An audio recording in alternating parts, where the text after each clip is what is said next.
In today's video, I'm going to teach you how to use Canva text-to-speech.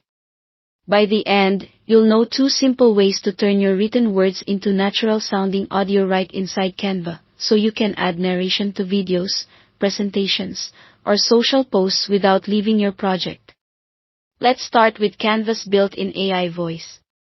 First, open a new project or an existing video or presentation. Click the text box that you want converted to speech so Canva knows which text to use. At the top, look for the magic write icon, the small pencil in the toolbar, and choose Generate AI Voice.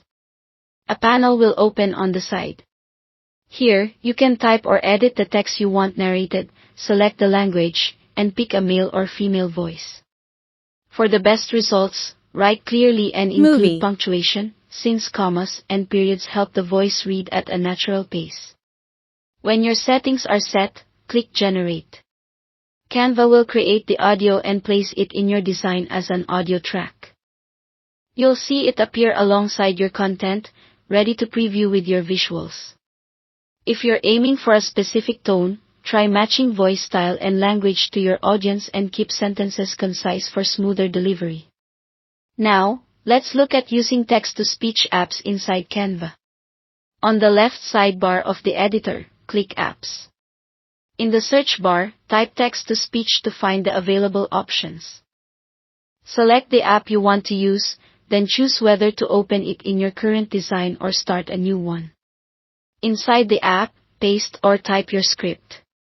Next, select your language and choose a voice that fits the mood of your project.